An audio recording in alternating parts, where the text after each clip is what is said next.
2023 was a fantastic year for Nintendo. We saw the release of 12 first-party games this year, and I gotta say, that's pretty incredible. So today I want to go through each of these first-party games and rank them, starting with the first game, Fire Emblem Engage. Now, this wasn't my first go at a tactical grid-based RPG, as I played Mario + Rabbids games, but I've never really been a fan of these styles of games. So when Engage came out, I took it as an opportunity to play and beat my first mainline Fire Emblem game. And I never ended up actually beating it. I thought it was a fantastic foray to the Fire Emblem franchise, and at the end of the day, I don't have much to say about it because it's not my favorite style of game, but I can appreciate it for getting me hooked for several hours, and still, I'm not the biggest fan. I get Fire Emblem games, they're good. Next, Metroid Prime Remastered. In early February, Metroid Prime Remastered rolled onto our laps. This completely came out of nowhere for me. There were leaks before its release, but even then, I take all leaks at a pretty good grain of salt. The biggest shock was the fact this game came out the very day it was officially announced, and less than 2 weeks later it had a physical copy available. That's an absolutely wild turnaround time for a first-party Nintendo game like this. And it has to be one of Nintendo's biggest shadow drops ever. Not only re-releasing the original game, but completely remastering it from the ground up with new controls and new graphics. And they did a phenomenal job too. The fact this game is running on Switch at a solid 60 frames per second is incredible, and the price wasn't even a full $60. I never played this game when it first came out, but I bought the trilogy on the Wii U Virtual Console just in case I decided to one day. I really wanted to experience the trilogy before Metroid Prime 4 came out. Good thing I still have some time. Though I really enjoyed my time with this game, there were a few user issues I had. Like, I don't know why, but I kept getting lost because I'm a silly pants. And just in general, I've never been a fan of backtracking in video games. Metroid is really my only exception. This game was incredible, but just because I wasted so much time running around being confused and embarrassingly relied on some tutorials, I had to put it in B. Next is Kirby's Return to Dreamland Deluxe, the Kirby game that literally no one expected.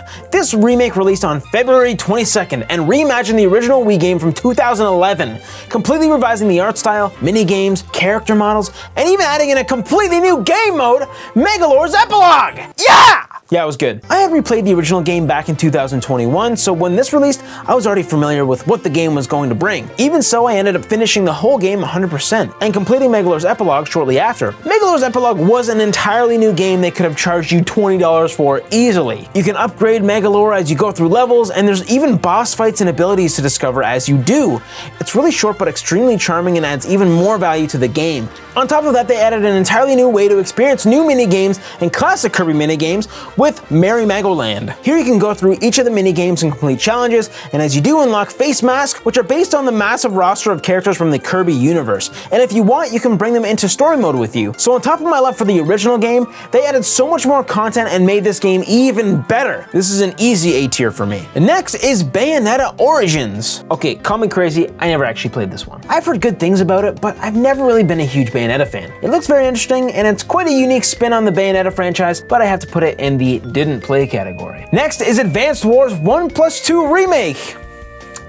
I also didn't play this one. This game didn't really appeal to me at all. Like I said with Fire Emblem, I'm not a huge tactical strategy fan, so getting me to pay a full $60 for a game I felt I had very little personality was really difficult, especially since I don't have any nostalgia for the original games. I didn't play this, but I promise you the rest of the games I did. Next we have Legend of Zelda Tears of the Kingdom. This game was quite literally a masterpiece. When the game first released, it wasn't long after I had finally beat Breath of the Wild, so I think I was suffering from a bit of Legend of Zelda fatigue, but I have to say, this game was worth all the hype. Discovering the Skylands and underground areas was absolutely crazy, and building vehicles, weapons, and completing shrines make this game feel like it had infinite possibilities. Tie that all up with the fact the story was amazing and you have yourself a fantastic game. I also love the use of amiibo in this game. It's one of the few games that really make me want to reach for those physical DLC figures. So I'm sure you already have your opinion on this game, but for me, it's obviously going into S. Next we have the re-release of Pikmin 1 and 2. These games are faithful re-releases to the original games back in the day, except here they are upscaled to look sharper at the Switch's native resolution. At their core, these games are very similar to the originals, with a few key differences, like the whole branding on some objects. These batteries used to say Duracell, and now they just have some generic brand. And they had to change a lot of these branded objects to their own generic brand name. It's really not a massive deal, but it definitely removes a chunk of the game's charm, as it makes it feel a little less like it's taking place in our actual world. The only other thing about these games are the controller options. The original Wiimote controls allowed you to move the cursor at all times, games, but here the gyro feature on the Joy-Cons is only available when you click a certain button. Not a huge deal, but definitely something you need to get used to, especially if you're used to playing these games on the Wii. But if you've played these games before, I'm sure you'll agree that Pikmin 1 should go in C and Pikmin 2 should go in B. Next is Everybody 1-2 Switch.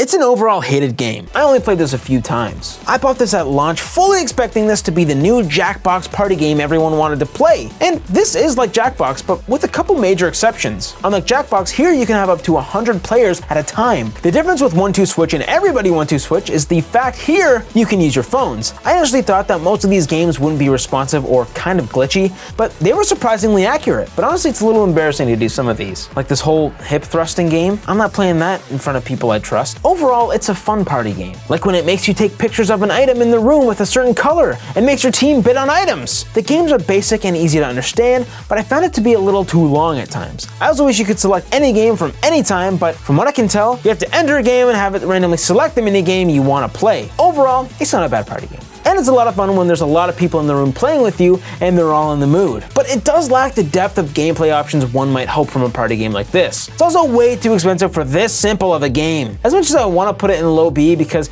it was quite fun at times, it really is in C. It's great in short bursts, but I don't think I can play it any more than an hour at one time. Next is Pikmin 4. Now this game will always have a soft spot in my heart. I love this game so much and enjoyed every second of it. Slowly getting through the story mode and unlocking each of the Pikmin types and collecting treasure. There's also the new nighttime adventures with the glow Pikmin, and of course, fan favorite caves and Dandori battles. This was done so well, and I cannot state how satisfying and charming this world was. I also felt like the overall mechanics of the game were a welcome upgrade over the past Pikmin games too. It felt like the Pikmin were a lot more intelligent, and I really appreciated the fact that the locking system worked really well, and the whole new way to play with Ochi and the storyline with him. It all blended extremely well. Now I think it has a soft spot for me specifically, because it's the game I played a lot on my honeymoon. It'll always be a part of just an awesome experience I had and just the joys of everything that was going on. It was really the perfect game at the perfect time. I could talk about this game for a long time, but enough said, I'm putting this in S tier. F-Zero 99. From the classic franchise every Nintendo fan thinks they want back. This game is a remastered version of the classic F-Zero game, but in a battle royale style, which I thought was pretty unique for a racing game. I had my fun with it, but I think it died pretty quickly after its launch. The game is still being supported, and I think it's definitely worth checking out, and you can for free. It didn't stick too long for me, but I loved what they did here. This is going in B. Detective Pikachu Returns. Okay, so this was a game that I was very iffy going into. I'm not a fan of detective games, or games with a ton of dialogue, so right away I kind of knew this game was doomed from the start for me. And you know what? I was kind of right. I'd be lying if I said I wasn't a little intrigued to continue playing, but after I initially put it down, I didn't really have the urge to pick it up again. Not only was the dialogue going on for what felt like forever, but the mix of the cutscenes and the text boxes made me lose intrigue. I also found it hard to get through the mundane tasks broken up between the cutscenes. These were just not that fun, either looking for clues or simply spamming the A button. I don't mind the lack of voice acting in most games,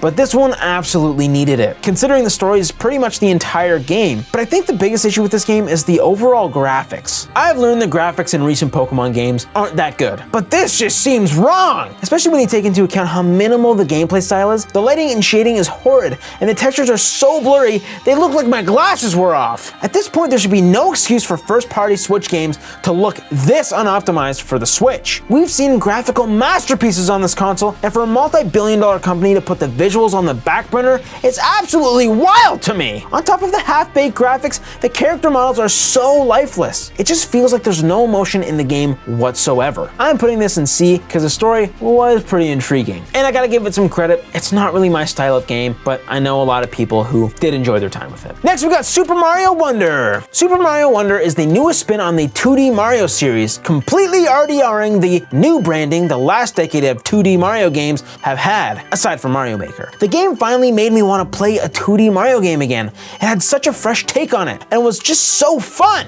I enjoyed going through the levels with the awesome Wonder Seed abilities, morphing the stage to make the level even more fun. And on top of that, there are unique badges you can place on your characters that give everyone unique abilities, which add a whole other side of strategy as you go through the levels. And while everyone can jump in and have a blast, the end stages stages get pretty difficult in a fun way. My brother and I really enjoyed blasting through all these stages, trying to get all the purple coins, seeds, and top of the flagpole. And we did. We 100%ed this and had fun the entire time. On top of that, you can collect the badges and stamps for online play. While we're talking about online play, I didn't really try it. It just didn't interest me since I already had friends to play it with locally. What I would have really loved is online play like Mario Maker, but Nintendo's track record doesn't seem like that would really happen smoothly. All that to say, this was an absolute blast, and I enjoyed it. Easy S tier. WarioWare Move It. It's funny because WarioWare Move It does everything Everybody Want to Switch was trying to do, or does do. And honestly, if they made Everybody Want to Switch into a Wario game, it probably would have done a lot better. It could have had a second chance. But WarioWare Move It is a fantastic tech demo-y game for the Joy-Cons. It perfectly uses every aspect of these controllers. It even uses the motion IR sensor. That's wild. I had a decent amount of fun with it, but you really have to want to play it and be in the mood for it. I thought it was a fantastic game, and it had so much personality and quirky humor, especially compared to Detective Pikachu. WarioWare's fun factor comes down to the people you play it with and the mood you're in when you play it.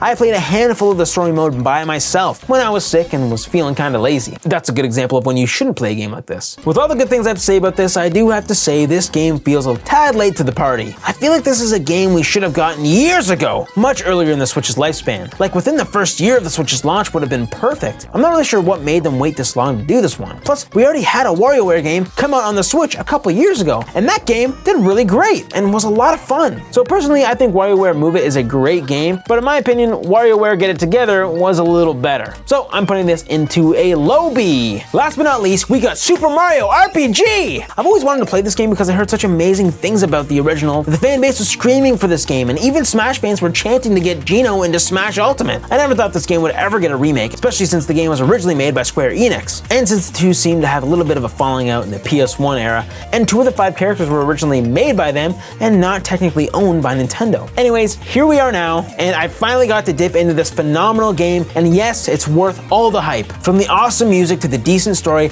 I had a blast the entire time, and beat it within 2 days, which I don't do very often. Now, at first glance, you can definitely tell this is based on a game from way back in 1996, especially with the overall animations, graphics, and lack of Mario speaking. I feel like that might put a younger audience kind of off, especially since it may appear unpolished in that sense. But all this is aesthetic, and it truly feels like a fantastic recreation of the classic game. There were a few things I noticed that felt kinda dated, like the controls and some map challenges that require precise movement, and you need to move the D-pad at some points, but that's not really a big deal. It's kind of part of its charm. Overall, if you're new to RPG games or you want to get into them, this is a perfect starter. It's surprisingly fast-paced and really made me intrigued the entire time. So check it out if you're not sure if you like it or not, because I bet you will. This is going into the A tier. So my personal game of the year isn't Mario Wonder, it's not Tears of the Kingdom, it's actually Pikmin 4. That's crazy.